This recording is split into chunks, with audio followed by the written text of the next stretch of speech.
This is termed as high.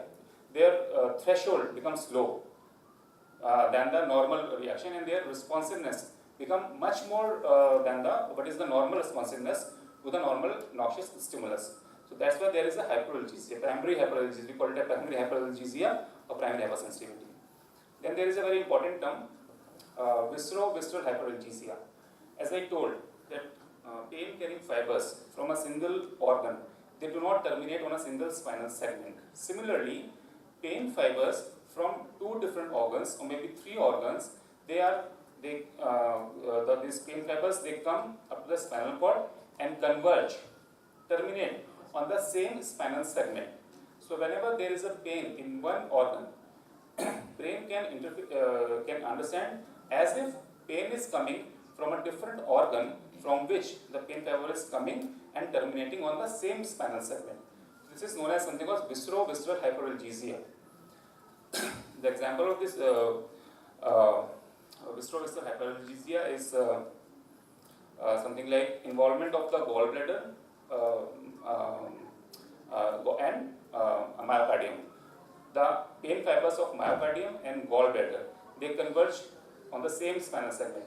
So in a patient who is suffering from myocardial ischemia as well as cholecystitis, he is expected to get more episodes of pain, either in terms of ischemia or in terms of cholecystitis, as compared to a patient who is having only myocardial ischemia or only cholecystitis.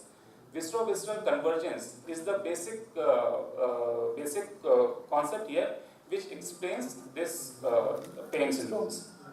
Another very important and classical symptom of visceral pain mechanism is viscerocutaneous convergence.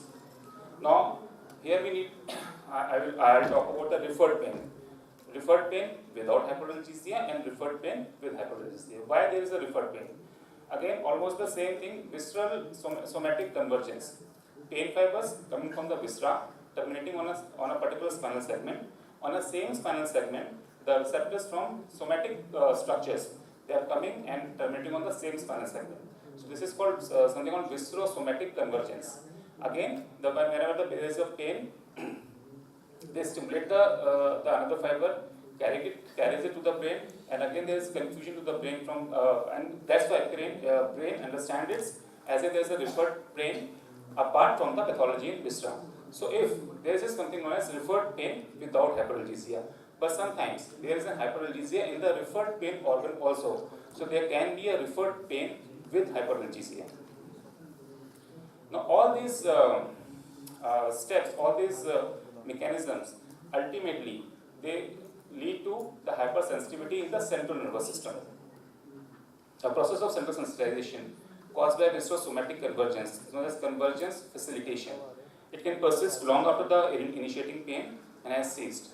Hyperexcitability of spinal ascending neurons and receiving synaptic input from the viscera. Dysregulation of descending pathways that modulate spinal nociceptive transmission.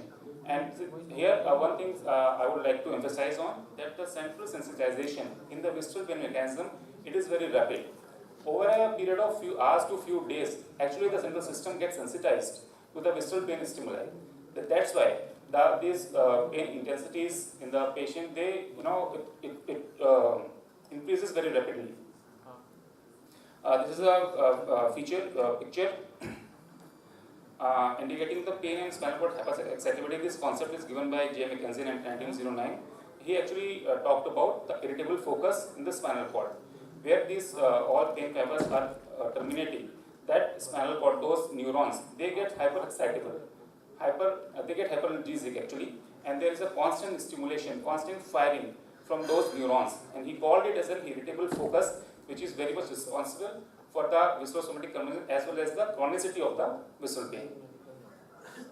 So these are the synaptic terminals. The neurons which terminate on the dorsal root ganglions, they actually terminate on the various Rex laminas 1, 2, 5, and 10, and there are NMDA receptors. Glutamate is the primary neurotransmitter which is responsible for carrying the pain sensation over through the spinal cord. And again, there are various nocineurons which carry the pain sensation, that is mechanoreceptors, chemical and thermal receptors, and again polymoral nociceptors. This is again a diagram showing the involvement and the involvement of glutamate and NMDA receptors for causing the visceral hyperalgesia and sensitivity. So the prolonged noxious stimulation of viscera and peripheral sensitization of visceral nociceptors can promote excitability of the spinal cord and higher center neurons that mediate nociceptive processing, otherwise known as central sensitization. This is characterized by increased spontaneous activity of the central neurons, enlarged receptive field, and an increase in stimulus-evoked response. In humans with acute and chronic visceral pain status, secondary hyperalgesia in relevant rheumatomes has been demonstrated in various studies. Again, this is a picture showing the receptive field enhancement in the central nervous system, cortical receptive field. It is also enhanced, involving the other part of the brain to respond to a painful stimulus. That's how the intensity and the severity increases of the pain. So again, now this next part, the descending, the control from upper centers. There is not much difference as far as the somatic pain system or the visceral pain mechanism is concerned. Descending modulation from higher centers and limbic structure is a dynamic system producing both facilitatory and inhibitory influences on the spinal cord excitability. The RBM in the brain stem is a principal component of this supraspinal modulated system, and recruitment of different RBM neurons in the different conditions can potentiate or suppress central sensory transmission through descending pathways to the spinal cord. In animals, RBM neurons do not respond to the same direction as the visceral or cutaneous stimuli. There is so much difference. Here, the involvement of the periaqueductal gray matter is very important. So, involvement of the periaqueductal gray matter, it is important as far as the autonomic response from a visceral pain stimulus is concerned, because most of the pain fiber, they terminate on the while carrying it towards the brain, they terminate on the periaqueducal gray matter, and it's the role of PAG becomes very important as far as the visceral mechanism is concerned, because ultimately it leads to the autonomic involvement, autonomic responses to various painful stimuli. This is again the same, which is showing the same thing, the involvement of the periaqueducal gray matter through the pain mechanism. So input to the PAG and pathways that modulate transmission of pain induced by the PAG through the rostral RBM pathway. These are the comparison of various fibers in the visceral, somatic, and skin with the autonomic nervous system, visceral pain mechanism, and somatic pain mechanism. So that's how it goes. I tried to include the basics of visceral pain mechanism, basically. Thank you.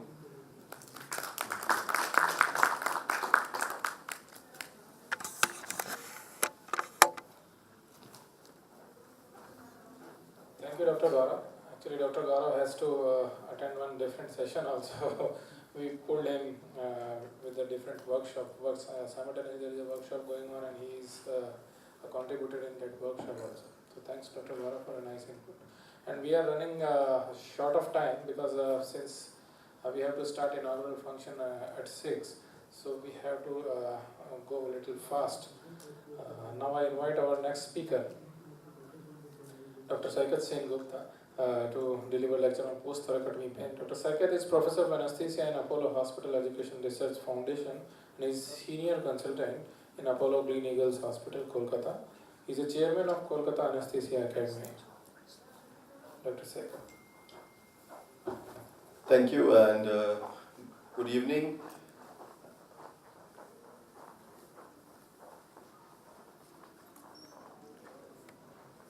I think opened the wrong slide. 1 second.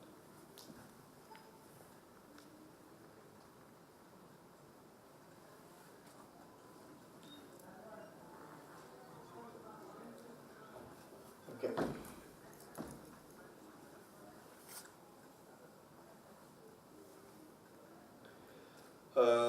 I think at the end of this session, I'll keep it short and I'll try and be just to the point, and because I think this is something that we all have encountered when we practiced whatever kind of pain management that we have done, whether it's acute or chronic. And I being more of an acute pain person, so I'll give you a perspective of how to manage post-thoracotomy pain. So I'll start with an MCQ. Which of the following surgeries leads to a chronic post-surgical painful state? Is it breast surgery, hernia repairs, thoracotomy, amputation, gallbladder surgeries, all on the left or none on the left? left. Yeah, and so the essential thing that we will look at is that how thoracotomy, which is part and parcel of this gamut of kind of painful conditions, how it leads to have a very intense acute pain and can lead to a chronic painful state. And the next MCQ, which kind of completes this talk, which of the following has not been used to treat post-thoracotomy pain? Intercostal nerve blocks, interpleural analgesia, cryoanalgesia, lumbar epidurals, thoracic epidurals. I'll add to this paravertebral blocks, IV narcotics, intrathecal or epidural narcotics, NSAIDs, TENS. Not used? Anything not used? I don't think there is anything that has not been used to treat post-thoracotomy pain. And what I'll essentially do, because of the constraint of time, is that I'll not talk about everything, but things that are unique to treating post-thoracotomy pain. Okay, so pain after thoracotomy, the implications of treating pain is just not about patient satisfaction, that after surgery that person does not have pain. It has more implications, that if you do not treat pain, you can lead to this person having respiratory failure due to splinting of the muscles. And because the patient can have inability to clear secretions by inability to cough, this can lead to pneumonia. And these are outcomes that you do not want in your patients who undergoes thoracotomy. And also, that if you do not treat this acute pain, you might lead this person to have more propensity to have a post-thoracotomy pain syndrome, which we all realize is extremely, extremely difficult to treat. So there are implications other than patient satisfactions for which you need to treat the post-thoracotomy pain. So let us begin from the very beginning, the thoracic incisions, and you have a gamut of incisions that can be used. Why I put it up is that there is no one incision which leads to more incidence of post-thoracotomy pain or post-thoracotomy pain syndrome. People are now realizing, even with video-assisted thoracoscopic surgeries, just the sports surgeries, that also leads to a post-thoracotomy pain syndrome. So it is, but there are people who have said that the smaller the incision, lesser the retraction, the lesser the muscles that are cut, you might possibly have a decreased incidence of acute pain and therefore a decreased incidence of PTPS if at all it develops. Just running through the anatomy and pathophysiology of thoracotomy pain, we have the intercostal nerves which carry impulses from the skin and intercostal muscles which are cut. The stimuli and from the lung and the mediastinum are carried through the vagus. The parietal pleura, which has this noxious stimulus, these are carried from the intercostal and the phrenic nerves. The reason we need to understand that these are various kind of nerves which are carrying the impulses is that possibly a single modality of therapy to treat acute thoracotomy pain may not be sufficient. Take, for example, the gold standard, which is the thoracic epidural. The thoracic epidural will not